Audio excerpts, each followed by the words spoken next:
गुरुजी, मेरा नाम ओम प्रकाश सिंह है, मैं बनारस से आया हूँ।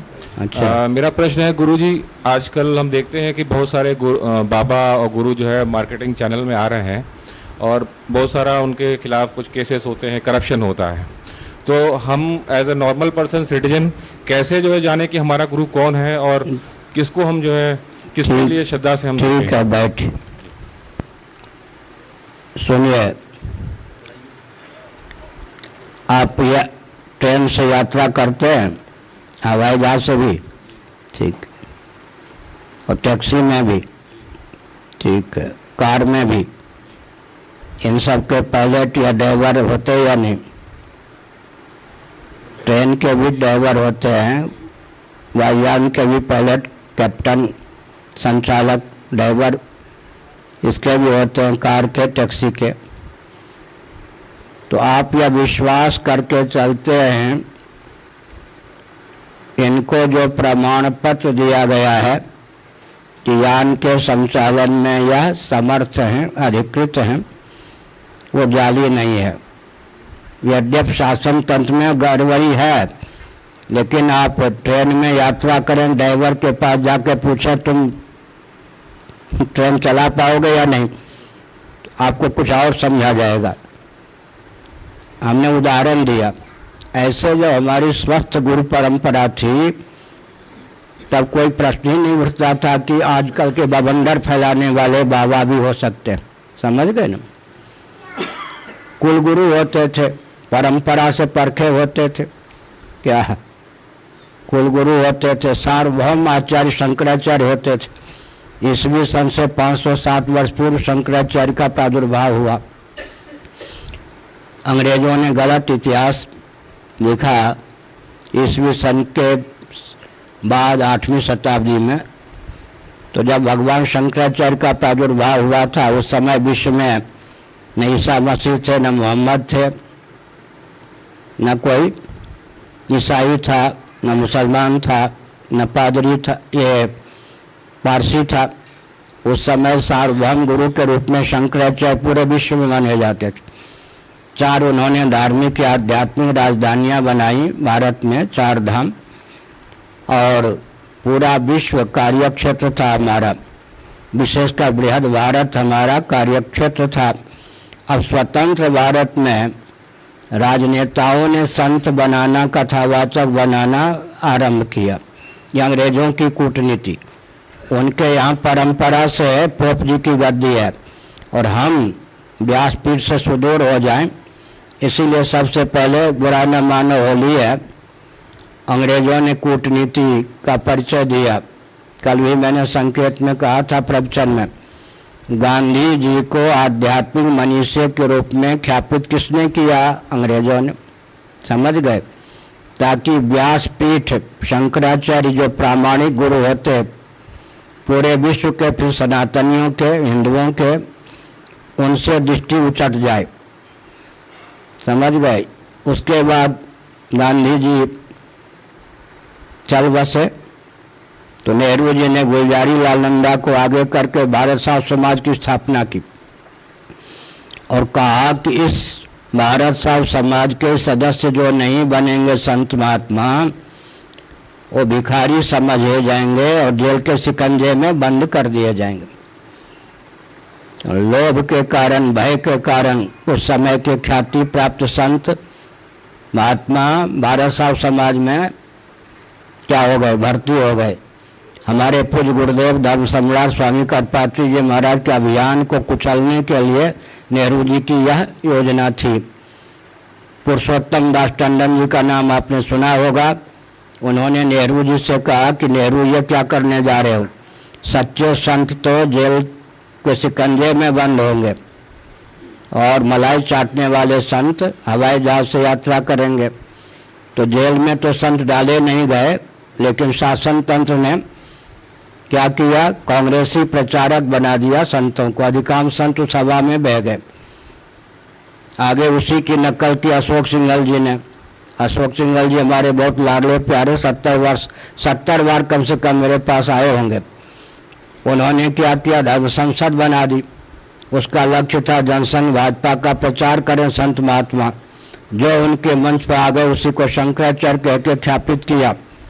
लगभग 45 साल पहले डॉक्टर कर्ण सिंह भी विश्वहिंदू परिषद के मंच पर होते थे और उन्हें भी शंकराचार्य के रूप में ख्यापित किया गया, गृहस्थ को भी।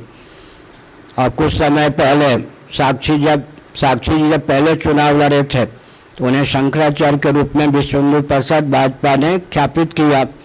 समझ गए। अब सपा है, बसपा है, लालू यादव हैं, ये सब के सब अपने ही पार्टी के सदस्यों को संत बना रहे और दूसरे संत को खरीद करके अपना प्रचारक बना रहे हैं। समझ गए ना। इसका अर्थ क्या हुआ?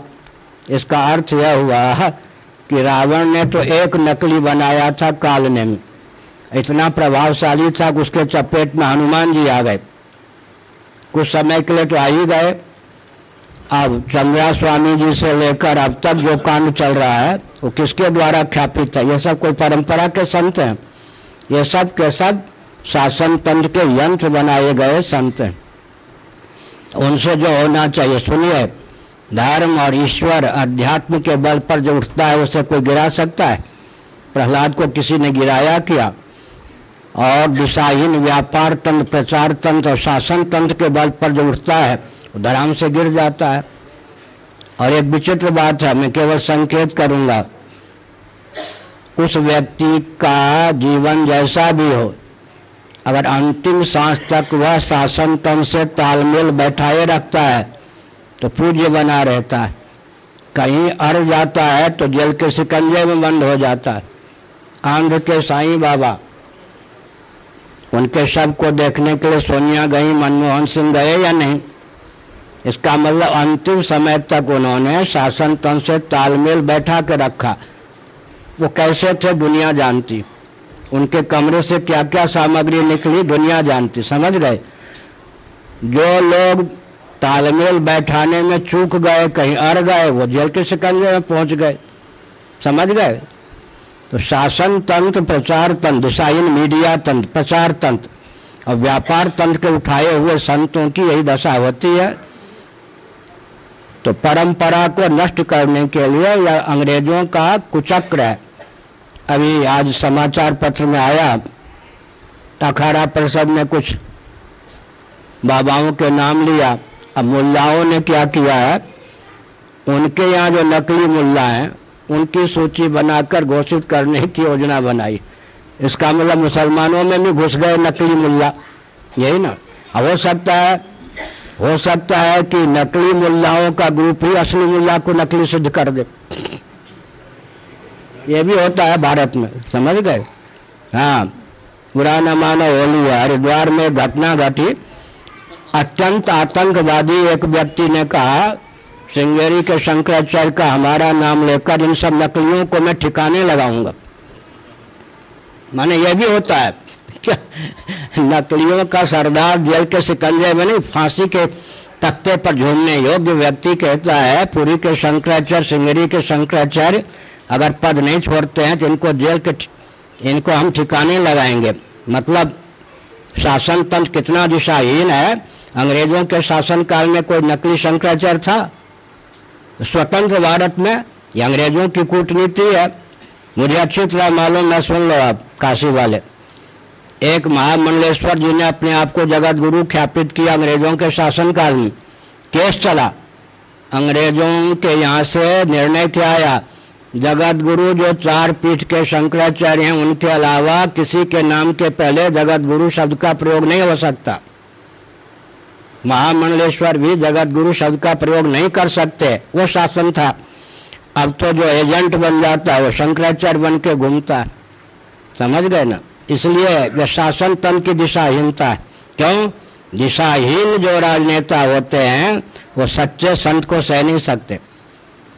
उनको जैसे भूत प्रेत को भय लगता है हनुमान जी से, ऐसे ही दिशाहीन जो शासक होते हैं उनको परंपरा प्राप्त संतों से भय लगता है। उनको चाहिए अपना प्रचारक, एजेंट।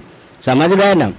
इसलिए अब आप लोगों को सावधान होना चाहिए। लेकिन विचित्र बात, जो अराजक तत्व होते हैं, नकली आचार्य बन के घूमते हैं, उनके एजेंट करोड़पति होते हैं, प्रधानमंत्री होते हैं, गृह मंत्री होते हैं, और कौन होते, मुख्यमंत्री होते हैं। अब वो अगर आ जाए नकली तो आप भी उन्हीं के भक्त बन जाओगे। वो इतने प्रभावशाली बनाए जाते हैं शासन तंत्र के द्वारा। यह कलयुग है और भारत के पतन का महान हेतु यही है कि यहाँ शंकराचार्य भी नकली होते हैं। फांसी के तख्ते पर चढ़ने योग्य व्यक्ति शंकराचार्य बन के घूमते घुमाए जाते हैं। ये शासन तंत्र की दिशाहीनता और अंग्रेजों की कूटनीति की पराकाष्ठा है। उत्तर पेट भर के हो गया ना,